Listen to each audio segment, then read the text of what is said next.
Todos os dias, mais de 800 mil pessoas acordam dentro do sistema prisional brasileiro. Algumas aguardam julgamento. Outras já foram condenadas. Algumas trabalham. Outras estudam. E enquanto muita gente imagina a prisão apenas como um lugar de punição, existe uma máquina enorme funcionando por trás disso tudo. Juízes, policiais, agentes penais, presídios estaduais, verbas públicas, audiências, regras de execução penal e uma estrutura inteira, criada para controlar quem entra, quem sai e como essas pessoas cumprem suas penas. Mas afinal, como esse sistema realmente funciona? Quem decide para onde um preso vai? Quem paga essa conta? E por que o Brasil possui uma das maiores populações carcerárias do planeta? Em 10 minutos, você vai entender exatamente como funciona o sistema de prisões brasileiro, da prisão em flagrante até a saída do detento. O sistema prisional brasileiro existe para cumprir 3 objetivos principais: punir crimes, proteger a sociedade e tentar ressocializar quem foi condenado. A ideia moderna de prisão começou a ganhar força no Brasil ainda no século XIX, mas o modelo atual foi consolidado principalmente depois da Constituição de 1988 e da Lei de Execução Penal, criada para definir os direitos e deveres das pessoas presas. Na prática, a prisão substituiu modelos antigos de punição física ou trabalhos forçados. Em vez disso, o Estado passou a usar a privação de liberdade como principal forma de punição criminal. E isso criou um sistema gigantesco. Hoje, o Brasil possui uma das 3 maiores populações carcerárias do mundo, atrás apenas dos Estados Unidos e da China. São mais de 850 mil pessoas privadas de liberdade em penitenciárias, cadeias públicas e centros de detenção. Mas existe um detalhe importante: nem todo preso já foi condenado. Segundo dados oficiais, uma parte significativa dos detentos brasileiros ainda aguarda julgamento, ou seja, são presos provisórios. Isso ajuda a explicar por que o sistema frequentemente opera acima da capacidade. O Brasil tem mais presos do que vagas no sistema. O sistema prisional brasileiro funciona como uma cadeia de órgãos conectados. Tudo normalmente começa com as polícias, militar, civil ou federal, responsáveis pela prisão inicial. Depois disso, o caso entra no Poder Judiciário, onde um juiz decide se aquela pessoa ficará presa ou responderá em liberdade. Se a prisão for mantida, o detento entra oficialmente no sistema penitenciário estadual ou federal. E aqui existe uma divisão importante. A maioria esmagadora dos presídios brasileiros pertence aos governos estaduais. Já o sistema federal é pequeno e usado principalmente para presos considerados de alta periculosidade ou ligados ao crime organizado. Dentro dos presídios, quem administra a rotina são as secretarias estaduais de administração penitenciária e os policiais penais, profissão oficialmente reconhecida pela Constituição desde 2019. São eles que fazem segurança, escolta, fiscalização e controle interno. Além disso, existem diferentes tipos de unidades. Cadeias públicas recebem presos provisórios. Penitenciárias recebem condenados. Centros de progressão penitenciária abrigam presos em regimes mais leves.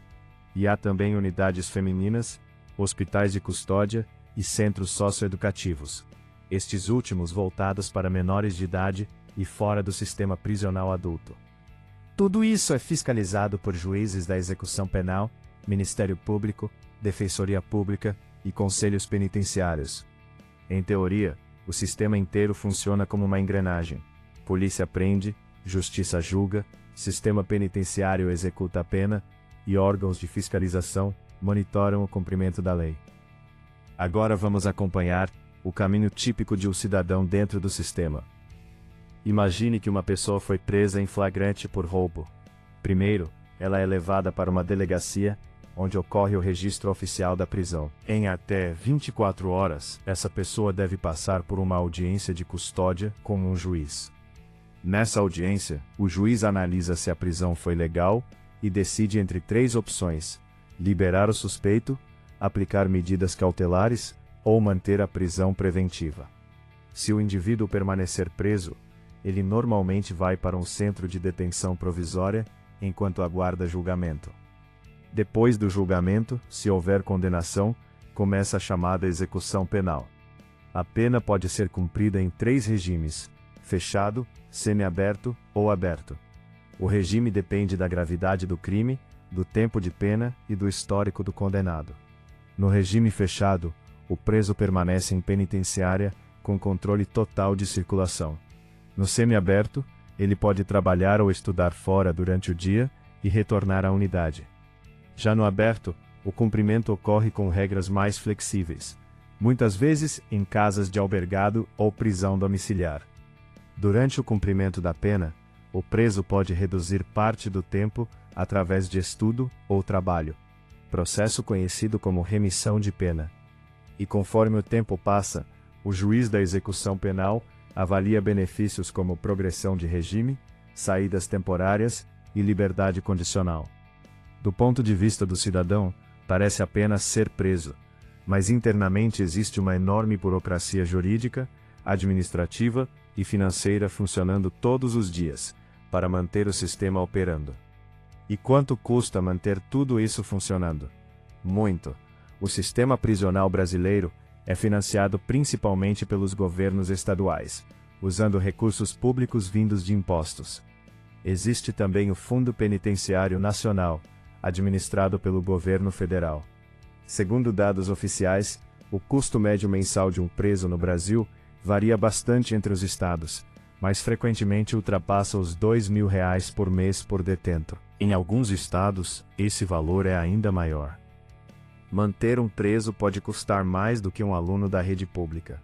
Esse dinheiro cobre alimentação, água, energia, segurança, transporte, salários de servidores, saúde, manutenção predial e programas de ressocialização.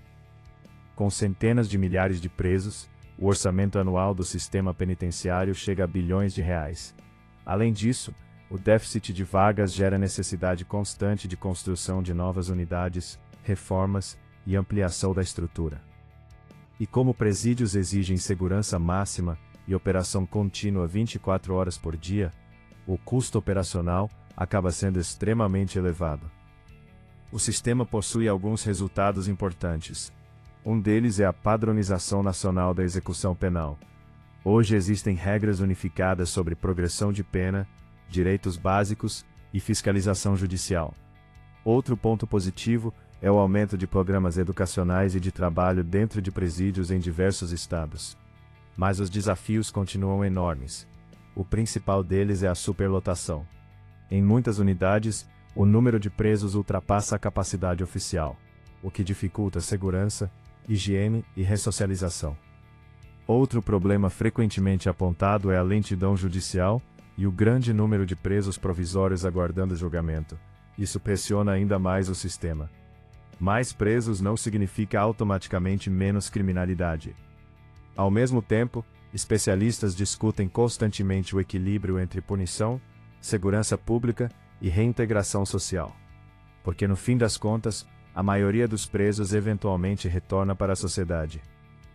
O sistema prisional envolve polícia, justiça e administração penitenciária. O Brasil possui uma das maiores populações carcerárias do mundo.